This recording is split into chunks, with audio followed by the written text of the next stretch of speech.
জন্ম কর্ম সব দিব্য। আছে কোথায় সেই তত্ত্ব? চতুর্থ অধ্যায় জ্ঞান যুগের 9 নং শ্লোকে, জন্ম কর্ম চমে দিব্যম এবং ব্যাপ্তি তত্ত্বতা ত্যক্তা দেহম পুনর্জন্ম নয়তি মামেতি সর্জুন। জগতের বুকে ভগবানের জন্ম কর্ম দিব্য। ভগবানের জন্ম সাধারণ মানুষের মতো নয়, পিতামাতার মিলনের প্রভাবে নয়, অপ্রাকৃত ভগবান আবির্ভূত হন। ভগবানের কোনো মৃত্যু নেই, ভগবান সদামে চলে যান।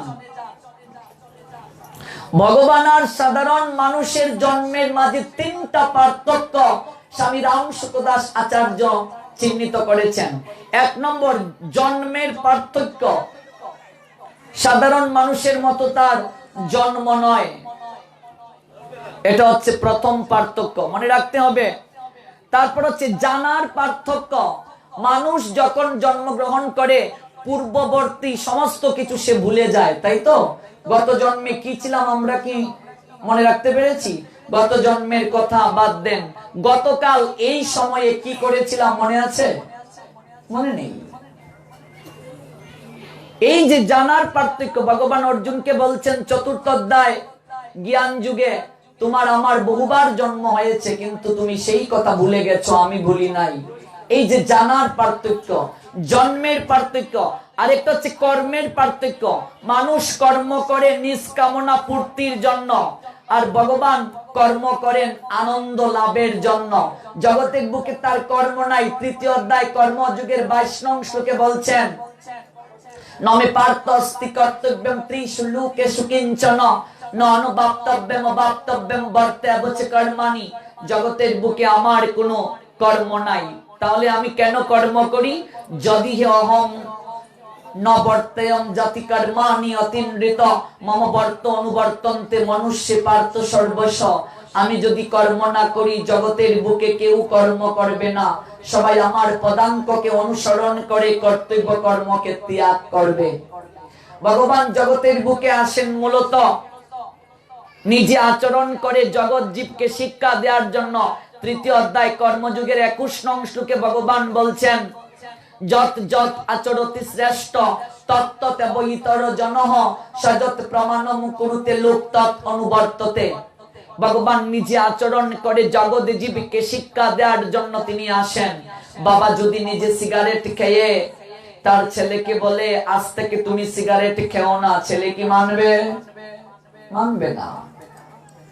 ভগবান নিজে আচরণ করে জগৎ জীবকে শিক্ষা দেওয়ার জন্য জগতের বুকে তিনি আসেন। আর ভগবান যখন জগতের বুকে আসেন, এসে যখন লীলা করেন, ওই লীলার মাঝেই দুষ্কৃতিকারীর বিনাশ হয়, ধর্মের সংস্থাপন হয় এবং সাধুর রক্ষা হয় এই লীলার মাঝে। তাই ভগবান আজ থেকে আনুমানিক 5000 বছরের আগে ভারতের হরিয়ানা রাজ্যের কুরুক্ষেত্রে সরস্বতী নদীর তীরে জ্যোতিষর নামক জায়গায় অগ্রহায়ণ মাসের শুক্ল পক্ষের মুখ্যদা একাদশী তিথি রোজ রবিবার সকাল আনুমানিক 8:30 ভেতরে একটা বটবৃক্ষের নিচে বসে 40 মিনিটের মাঝে অর্জুনকে উপলক্ষ করে জগতের সবাইকে এই অপ্রাকৃত গীতার জ্ঞান পুনরায় দান করলেন। জয় জয় পার্থ সারথী ভগবান শ্রীকৃষ্ণ কি জয়। জয় নিতাই গৌর সীতানাথ প্রেমানন্দে। হরি হরি বলো জয় জয় শ্রী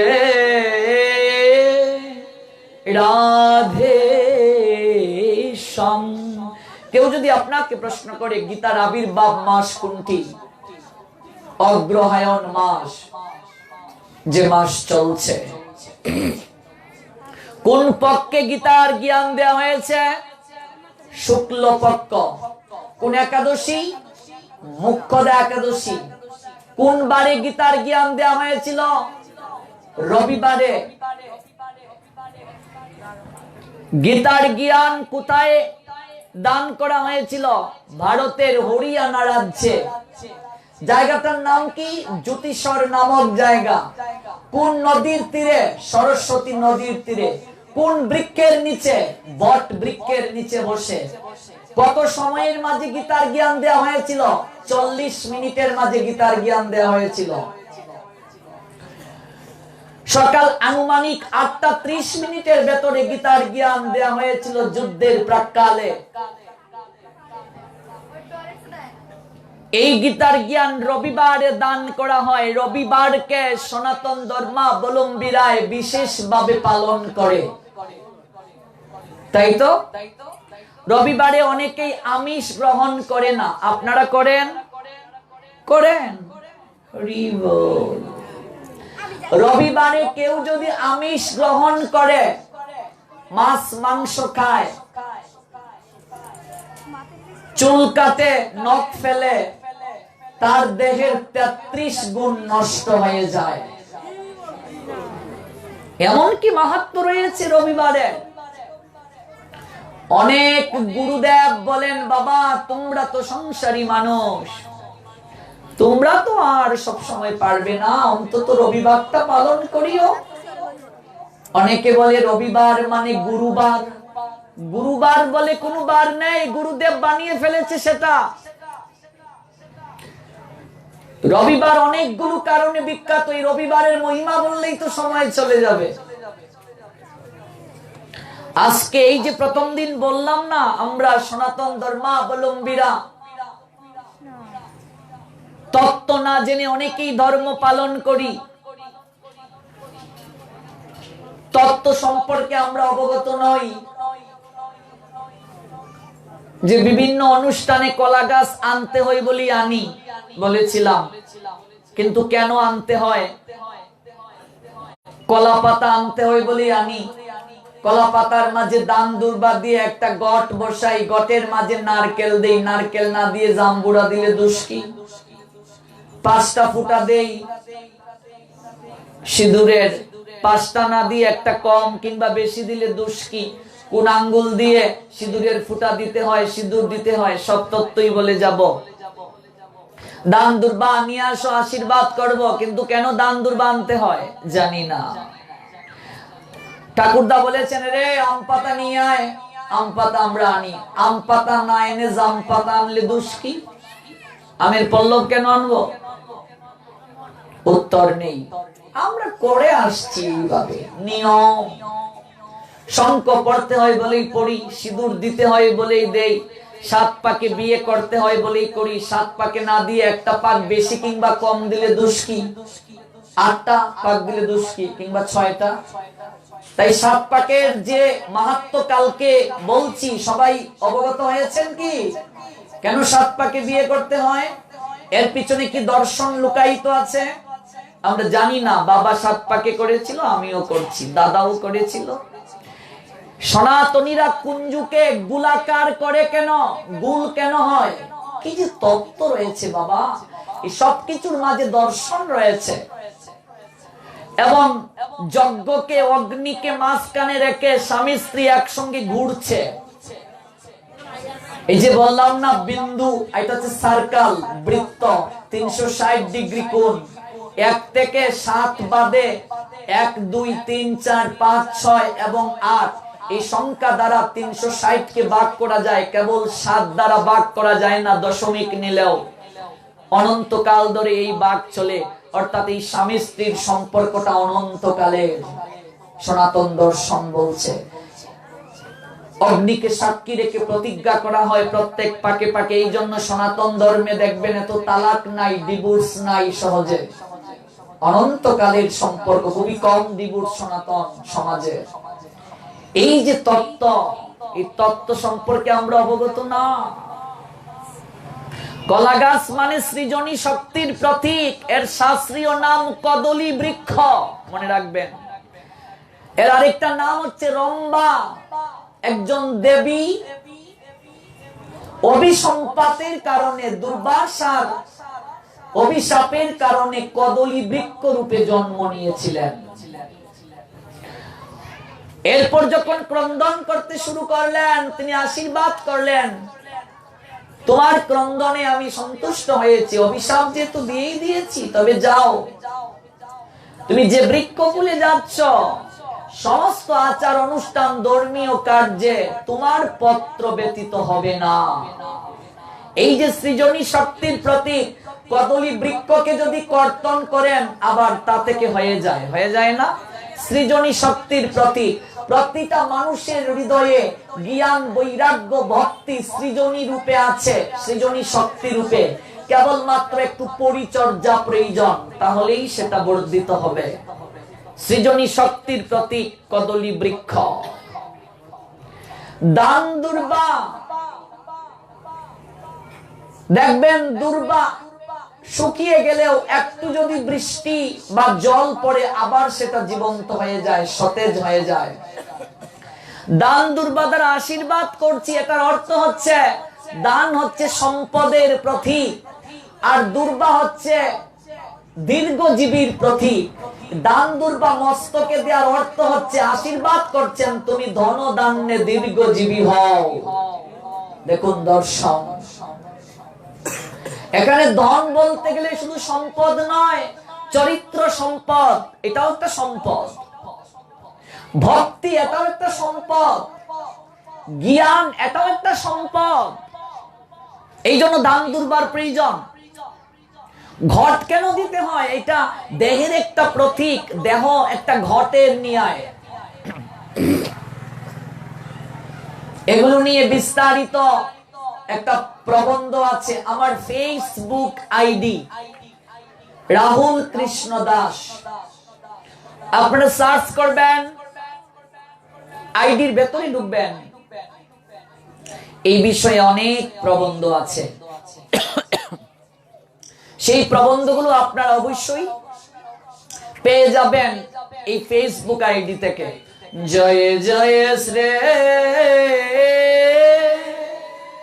রাধে শ্যাম। এই জিহ্বা কেন দিয়েছেন ভগবান? মায়েদেরকে জিহ্বা দিয়েছেন উলুধ্বনি মঙ্গলধ্বনি করার জন্য। এই উলুধ্বনি কিংবা মঙ্গলধ্বনি যতদূর পর্যন্ত যাবে ততদূর যাবত কলি এসে গ্রাস করতে পারবে না। আমাদের শাস্ত্র বলছেন এই জিহ্বা পেয়েও যারা মঙ্গলধ্বনি করে না পরবর্তী জন্মে তারা ব্যাঙ হয়ে জন্ম নেয়। ব্যাঙ দেখবেন ঘরের কোণে অতিরিক্ত ডাকাডাকি করে। এখনকার অনেক মায়েরা উলুধ্বনি করতেও জানে না, আবার আমাদের বয়সী মেয়েরা লিপস্টিক লেগে যাবে করে না। এক জায়গায় পাঠে গিয়ে বলছে উলুধ্বনি করো, একজন আরেকজনকে ঠেলছে তুই কর তুই কর।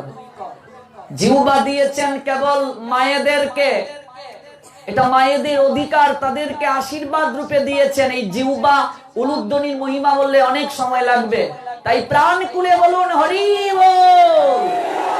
এই জিহ্বার সৎ ব্যবহার করেন।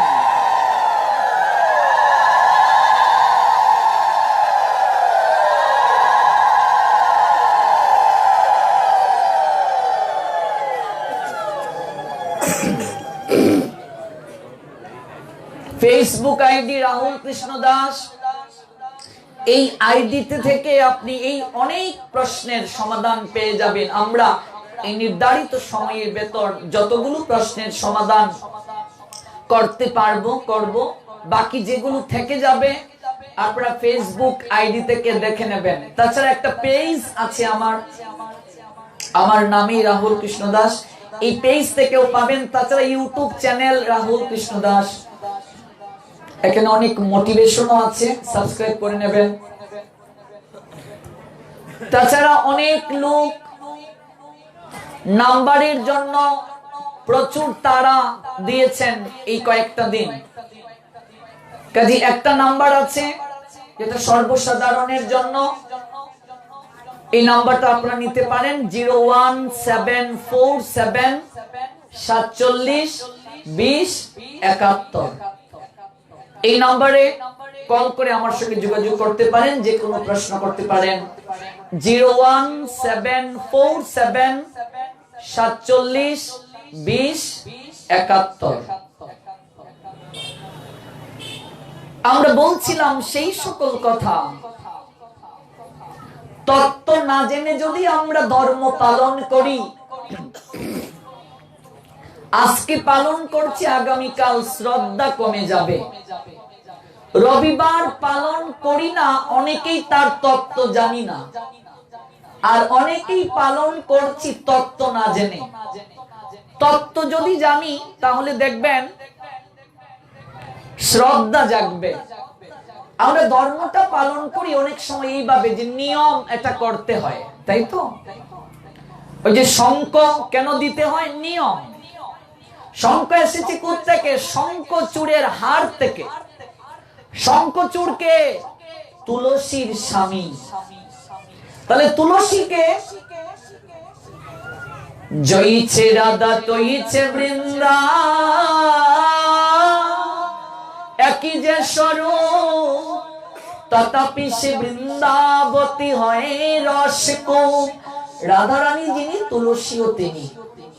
রাধারানীর অঙ্গকান্তি থেকে তুলসীর জন্ম। তাহলে বৃক্ষগুলি কি করে আসলেন? একটা অভিসম্পাতের কারণে, আমাদেরকে কৃপা করার জন্য।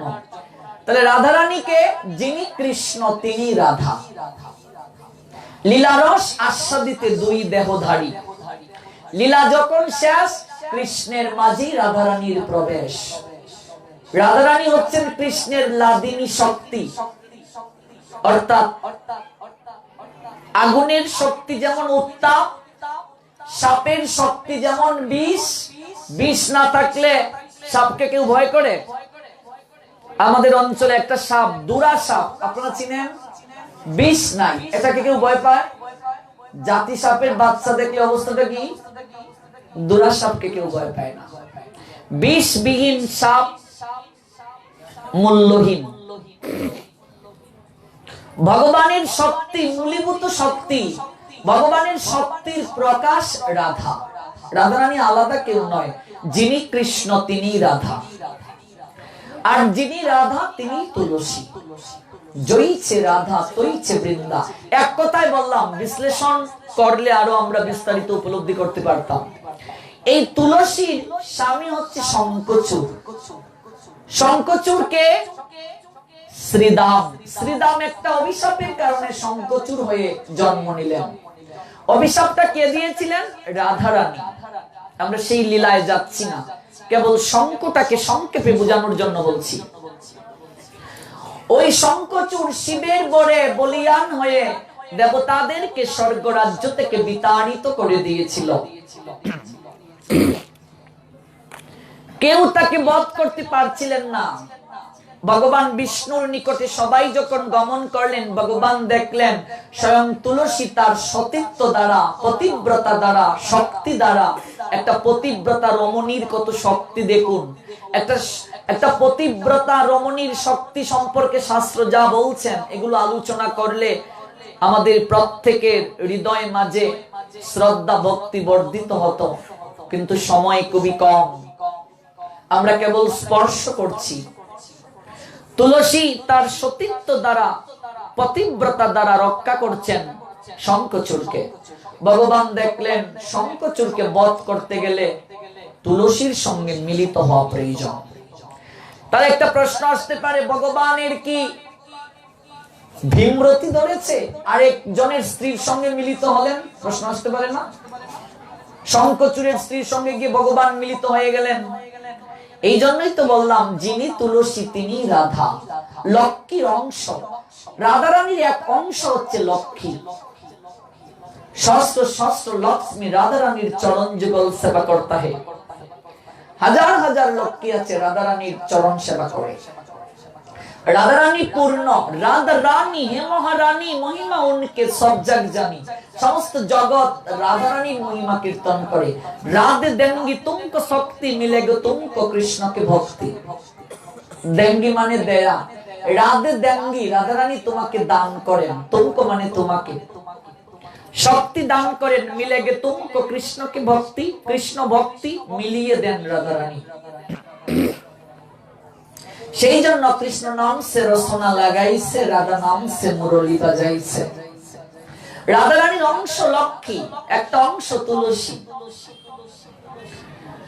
তুলসী কৃষ্ণের প্রিয়া, কাজেই ভগবান তুলসীর সঙ্গে মিলিত হতেই পারেন। অভিসম্পাতের কারণে শঙ্খচূড়ের গরণী হয়ে আসলেন। তুলসী যখন উপলব্ধি করলেন এত ভগবান নারায়ণ কিংবা বিষ্ণু, তখন তিনি বললেন, তুমি আমার সঙ্গে হেন কার্য করলে? জগতের সবাই তো আমাকে অসতী বলবে, অপবিত্র বলবে। ভগবান বলছেন, না প্রিয়া, তুমি তো আমার নিত্য প্রেয়সী। তাছাড়া তোমার অঙ্গ কান্তি থেকে বৃক্ষের জন্ম হবে। 56 ব্যঞ্জন যদি আমাকে রন্ধন করে দেয়া হয়, সেই ব্যঞ্জনে যদি তুলসী পত্র না দেয়া হয়, আমি খাবো দূরের কথা, চেয়েই দেখব না। তুমি সর্বদা আমার চরণে শোভিত হবে। আমার চরণে যে নিবেদিত হয়ে যায় জগতের বুকে, তার কি আর কোনো অভাব থাকতে পারে? তাছাড়া তোমার কাণ্ড থেকে মালার উৎপত্তি হবে। আমার ভক্ত যারা, তারা সবাই কণ্ঠে এই মালাকে পরিধান করবে। যাদের কণ্ঠে তুলসীর মালা থাকবে না, ভগবান বলছেন, আমি কখনো তার মুখকে দর্শন করব না। জয় জয় কৃষ্ণ প্রেয়সী শ্রীমতী বৃন্দা দেবী। তুলসীর মালা সবাইকে ধারণ করতে হবে। তাছাড়া দেখুন, মেডিকেল সায়েন্স বলছে এই তুলসী থেকে 80টা রোগের ঔষধ তৈরি করা হয়।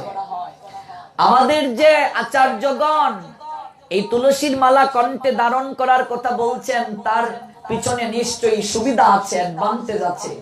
তুলসী থেকে 80টা রোগের ঔষধ তৈরি করা হয়, মেডিকেল সায়েন্স বলছে। ক্যান্সারের ভাইরাসের নাম কি? E6, E7। কেউ যদি নিয়মিত তুলসী পত্র সেবন করে, ক্যান্সার হওয়ার ঝুঁকি তার 90% কমে যায়। এটা মেডিকেল সায়েন্স বলছে। তাছাড়া সায়েন্স বলছে তুলসী বৃক্ষ বজ্রপাতকে রোধ করে, অর্থাৎ তুলসী বৃক্ষের উপর ঠাটা কিংবা বজ্রপাত পড়ে না। যাদের কণ্ঠে তুলসী কাষ্ঠ থাকবে, স্বাস্থ্য সমীক্ষা বলছে তার 90% তার উপরে বজ্রপাত পড়ার ঝুঁকি কম। উপলব্ধি করতে পেরেছেন? ঠাটা পড়বে না সহজে। এটা আমার কথা নয়, সায়েন্সের কথা। যাদের ধাতুজনিত প্রবলেম, তারা যদি তুলসীর মূল বেটে খেয়ে নেয়, ভালো হয়ে যাবে। ফিজিক্যালি প্রবলেম যাদের নিয়মিত হচ্ছে না, এটা মেডিকেল সায়েন্স বলছে। তাছাড়া এই তুলসী পত্র অনেক রোগের ঔষধ রূপে ব্যবহৃত হয়। তুলসী কাষ্ঠ যদি আপনার শরীরে থাকে, অ্যাজমা জাতীয় যে ডিজিজ গুলো আছে, এর প্রায় 7টা ভাইরাস নষ্ট হয়ে যায় এই কাষ্ঠের জল যখন আপনার শরীরে পড়ে। তাছাড়া ধর্মীয়গত দিক থেকে তো আরো বহুবিধ কারণ রয়েছে। মা যমদূত তার মনিব ধর্মরাজ যমকে বলছে, হে মহারাজ, আমরা কাদের কাছে যাব, কাদের কাছে যাব না? যমরাজ বলছেন, যাদের কণ্ঠে তুলসীর মালা আছে তারা আগুনের মতো। আগুনে জেনে হাত দেও, না জেনে হাত দেও, আগুনের ধর্ম কি? পুরানো। আগুন কি কখনো বলবে সে না জেনে হাত দিয়েছে, তাকে ক্ষমা করে দেই? বলবে? যাদের কণ্ঠে মালা আছে তারা আগুনের মতো, সাবধান, তাদের কাছে যেও না, গেলে তুমি পুড়ে ছাই হয়ে যাবে। দেখবেন রাস্তাতে যখন বেওয়ারিশ কুকুরের উৎপাত বেড়ে যায়,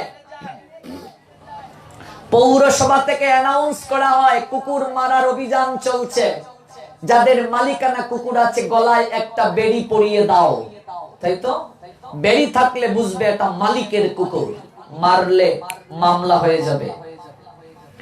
এই কণ্ঠে তুলসীর মালা আছে, এটা পরিচয় আমি ভগবানের দাসানুদাস, আমার মনি ভগবান, একটা পরিচয় আছে আমার। এই পরিচয়টা আমার প্রয়োজন। তাছাড়া আমি হিন্দু, এটা আমার সংস্কৃতি, এটা লজ্জা কিসের? ধার্মিক মুসলমানেরা সুন্নতের জন্য দাড়ি রাখে, টুপি পরতে লজ্জা করে না? করে। তাদের নির্ধারিত পোশাক পরতে লজ্জা করে না। এই যে আপনাদের ভোলা জেলাশহর ঘুরলাম, একটু পর পর মসজিদ। আজকে সন্ধ্যার দিকে আসলাম, শত শত ধার্মিক মুসলমানেরা নামাজ পড়ছেন নির্ধারিত সময়ে। সাচ্চা মুসলমান 5 ওয়াক্ত নামাজ মিস করেন না। তাদের যে নির্ধারিত পোশাক নামাজের সময় সেটা পরিধান করে যান। তাদের যে সুন্নত সেটা তারা রাখেন। তুমি কিসের হিন্দু? তোমার কণ্ঠে মালা নেই? এটা আমার সংস্কৃতি। কণ্ঠে তুলসীর মালা পরিধান করা এটা আমার সংস্কৃতি। এটা লজ্জা কিসের? আমরা নিজেরা তো পালন করি না, কেউ যদি করে তাকে আরো টিকা টিপ্পনি করি। এই যে বললাম না গতকাল সিলেটি ভাষায়, কিতারে বা সাধু হয়ে গেছো নি, কিতা কপালে কিতা লাগাইছো, বকের বিট না আরার ফ্যাক, গলায় কিতা লাগাইছো রে বা গাছের শিকড়, তুমি তো দেখি রে বা সাধু হয়ে গেছো। তো ইতা সাধু, এটা আমাদের শুরুই দামনি। সুরবিল লেগে জগতে আইছি না, সাধুইবিল লেগে জগতে আইছি। ধার্মিক মুসলমানেরা একে অপরকে সহায়তা করে, আর আমরা টিকা টিপ্পনি করি। আজকে সমাজ পরিবর্তন হচ্ছে। ইউনিভার্সিটি কলেজের ইয়াং ছেলে মেয়েরা ম্যাক্সিমামের কণ্ঠে দেখবে তুলসীর মালা আছে। আমরা মনে করি মালা যারা পরিধান করে এটা মনে হয় স্মার্ট না। সম্পূর্ণ ভুল।